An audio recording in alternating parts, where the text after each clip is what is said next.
Ayan, magandang araw po sa ating lahat mga idol at mga kababayan. Patuloy po nating pag-uusapan itong patungkol po sa barangay at sangguniang kabataan eleksyon. So magandang balita po ito para doon sa mga nagbabalak na tumakbo sa barangay at sangguniang kabataan eleksyon. Sapagkat nadagdagan pa po yun pong naghain ng petisyon kontra po dito sa postponement ng DSKE.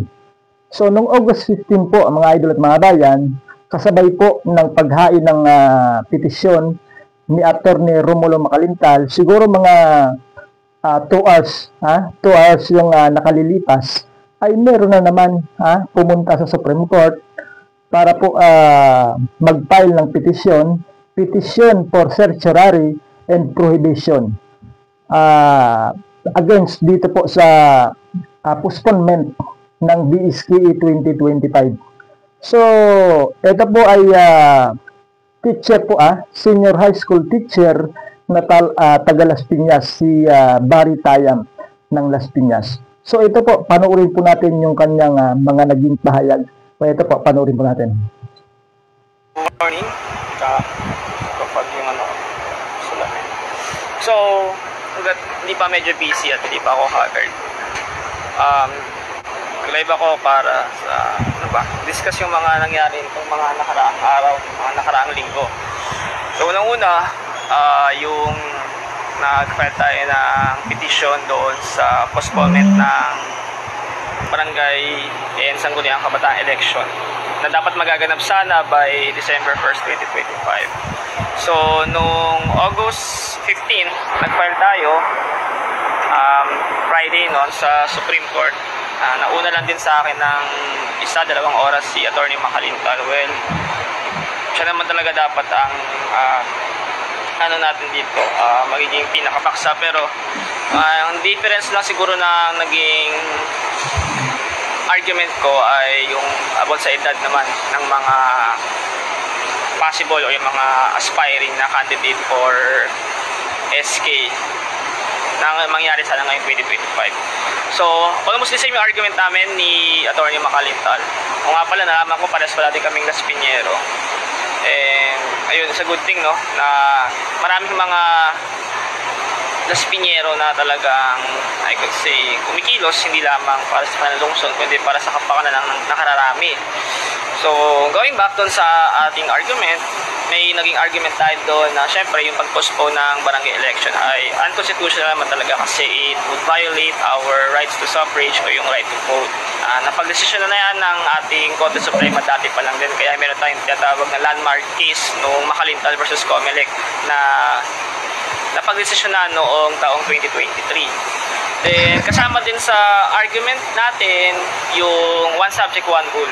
Section 26, Article 6 ng ating Constitution na kapag tayo ay gumagawa ng batas o sa part ng Kongreso, dapat hindi deceiving or from the word itself, one subject, one rule yung batas na kanilang ipinapasa doon sa Kongreso nitong ating mga mambabatas. Pero, kung mapapansin niyo kasi yung mga dating postponement, mga dating batas, may mga amendments yun. Mahaba title nun. Bukod sa postponement, may amendments pa sa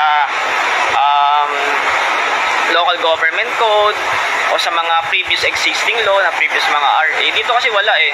Ang nakalagay lang dun sa RA 12232 ay setting the term or the new term ng mga barangay elected officials, then other purposes, pero hindi nilagay doon yung postponement ng barangay election na dapat by December 2025, minove by November 2026. So isang naging argument doon ni Attorney Macalintal, pero hindi ko naman na nilagay sa petition, ay November 2nd. Ang November 2nd kasi, ano yan eh, All Souls Day. All Souls Day, tama. Mangyayari yan on the first Monday of November 2026, yung nakalagay doon sa RA 12232. Tapos sinet na yung term from 3-year per term. Tapos pwede kang ma-re-elect ng 3 times din. So parang suma total 12 years na manunungkulan yung mga barangay official. So ayun, yung mga pagkakahawig ng aming argument. Ang pinagkaiba ko lang siguro doon, sa hindi naman kami nag-file, ay yung edad ng mga aspiring candidate natin for SK. Kasi kapag ikaw ay 24 years old and above na, 24 4 years old ka dapat exactly on the day of the election. Kunwari, sakto birthday mo, December 1st. Tapos, by December 1st, 2025, 24 years old ka, pasok ka pa, qualified ka pa. Pero kung lumampas ka na ng kahit isang araw lang, birthday mo, let's say for example, November 30, tapos ang election ay November 30, 24 years old ka, tapos ang election ay December 1st, hindi ka na qualified.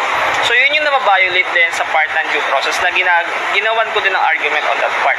Alas parehas lang naman kami ng petition eh. Ang petition namin titled Petition for Certiorari and Prohibition under Rule 65 ng Rules of Court. Andun din yung mga preliminary mandatory injunction. Tapos, syempre, pina-special raffle. Medyo mahal pag nagpapa-special raffle. Tapos, nag-ask din ako ng TRO or Temporary Restraining Order. May mandamus din, Rule 65. Tapos, sa pinagkaiba ko lang din doon ay dinagdagan ko ng declaratory relief under Rule 63 naman ng Rules of Court. So, yun yung hinihiling ko na sana, just in case, no, kasi affected na yung mga aspiring candidate natin na turning 24, turning 25. Napayagan sana kahit paano kasi affected sila ng batas na yun.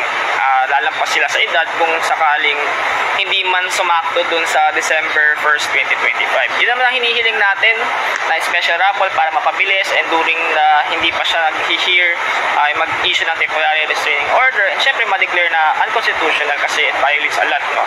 Yung due process, violates our rights to vote, violating existing jurisprudence in Macalintal versus Comelec. So, yun, sa part na yun. And meron ding nag-file din this week lang ata, mga grupo naman ng kabataan. Yun din, yung pinaka-argument din nila ay yung argument na pinagkaiba ko kay Attorney Macalintal.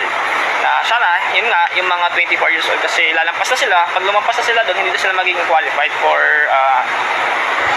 candidacy for SK election.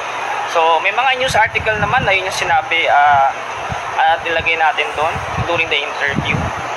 And ayun, mayroon din nag-intervene na mga liga ng mga barangay. Syempre, kinokontra nila yung argument na ni Attorney Macalintal. And pinupush to nila na, hayaan na lang yung RA 12232 and o yung postponement ng barangay election sa next year nila kasi nga daw, lugi sila ng, sabi nila, lugi daw sila, or I could say, good morning sir, but good morning, God bless. Sabi nila, kulang daw kasi yung naging termino nila ng 2 years ngayon. Kung kulang, pwede naman magpare-elect, diba? Wala namang masama dun kung talaga ang ambisyon nyo ay magserbisyo, maglingkod ng sa bayan. So let's wait sa talaga magiging final decision ng Korte Suprema. Sa ngayon, nag-take action na sila. Yung mga respondents doon sa petition namin ni Attorney Macalintal, halos parehas lang din naman. Actually, parehas lang. Ang sa akin kasi directly sa Office of the President kay President Marcos, siya is through Executive Secretary Lucas Bersamin.